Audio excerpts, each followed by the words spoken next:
I haven't made one of these in a while, but it's time for Bootleg Review! In today's Bootleg Review, we're going to be going back to the Skycube. If you remember the Skycube from my earlier video, it's a 5001 game that I got at a mall kiosk. And immediately upon starting the Skycube, you'll find Harry's Story at number 1. And if you dig through the Skycube enough, you'll find Harry's Story about 2,000 times. And now when we start it up, we see that the title screen is just the cover of the first book, but with awful contrast. And they blurred out the Sorcerer's Stone part and just put Harry's Story right at the top there. And as we all know, Harry's Story is a 5-part adventure. A breeze ruffled the neat hedges of Privet Drive, which lay silent and tidy under the inky sky, the very last place you would expect astonishing things to happen. Harry rolled over inside his blankets without waking up. One small hard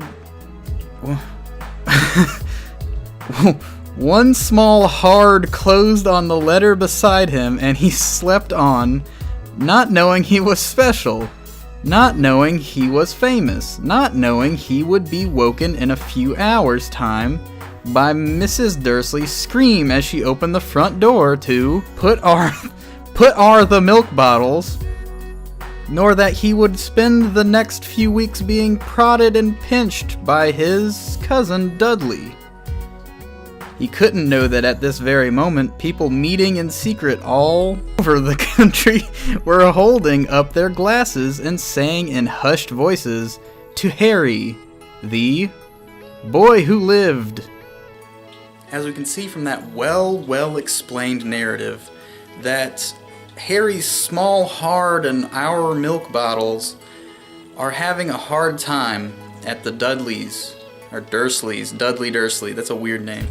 He's having a hard time at the Dursleys, but people know he's famous, and apparently he already has the letter, but hasn't opened it, so he doesn't know what's going on. He just knows he has a letter, and his family are dicks. So opening up, we see the Dursleys live in a quite extravagant mansion that has a pretty bad rat problem. The only buttons I have here are to jump and to kick the piss out of things. Immediately, we have a fight with a fat kid I can only assume to be Dudley, whom Harry kicks in the face repeatedly until he dies. Harry continues his path and the fat man comes back, and I just love his attack. After you fight the little fat enough, you get to Big Chungus the boss, which I assume is his fat uncle too? I don't know, and you have a flashing lobster up there. This is a real bougie mansion.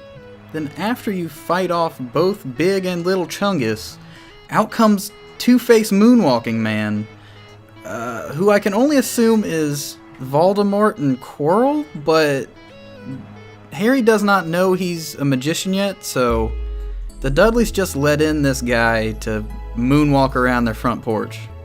So in Harry's Story, we're almost at the train station and there's been no mention of magic whatsoever.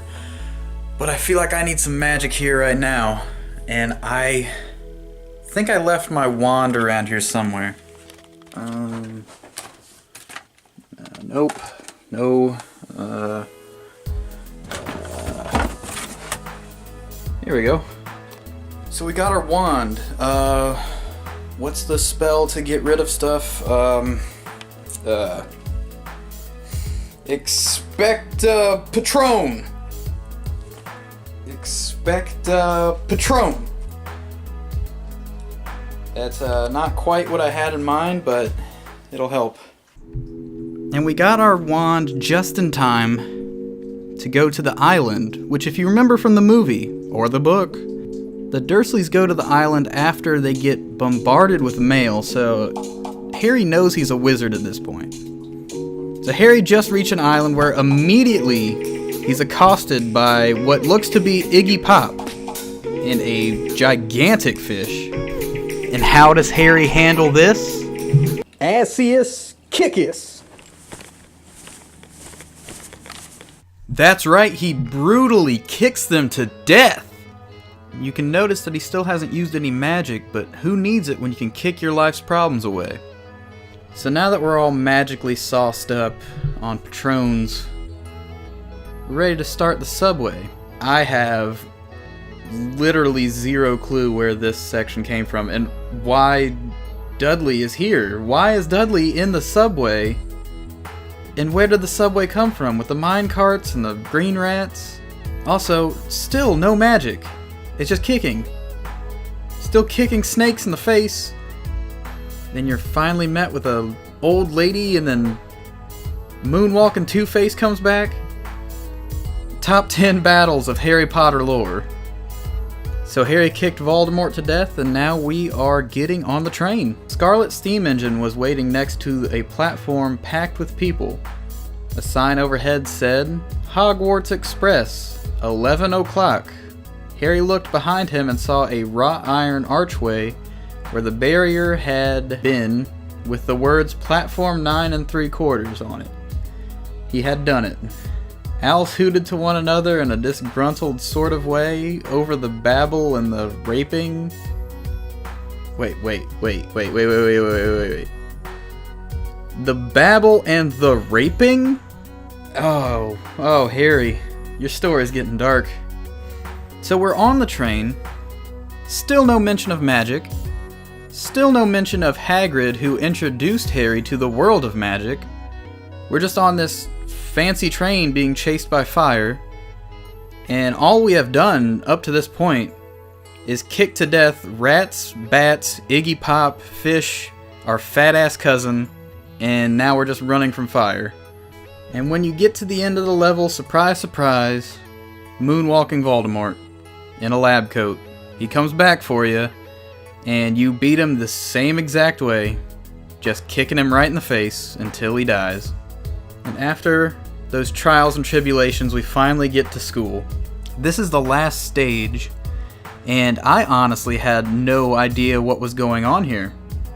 From what I could gather, you are supposed to kick the ball into the old lady's goal while the ghost tries to stop you, I think? But there's no way to keep score. When the ball goes in your goal, you lose life, but when it goes into her goal, there's really no indication. I played this for maybe 30 minutes and had no idea what I was supposed to do. Notice there's still no magic. I think this is where Harry's story ends. He just gets beat in a game of kickball by an old lady with a ghost watching and never learned any magic. He's the boy who lived but just kicked small animals to death.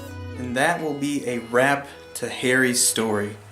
Unfortunately, there was no magic to be had. I guess that's a different Harry. That might be a Harry Porter and Harry story. I'm not sure. Overall, I would give the game 1.5 Mudbloods out of 5.5 Draco Malfoys, or Maleficents, as Harry Porter's story would entail. Also, unfortunately, I think that will be the last of the bootleg games on the Skycube. I've searched all 5,000 games, and the only other bootleg one I can find is a knockoff Pac-Man called Jungle Hunt, but it is not interesting and you cannot play it because it is broken as all hell. But if I find any more bootleg games, I will for sure make more videos like this. They're very fun to do, and I just love seeing all of these weird interpretations of what happens when you try to take a popular game and change it just enough to not get sued. It's beautiful. But subscribe if you like this video. I'll come back with some more. Stay classy.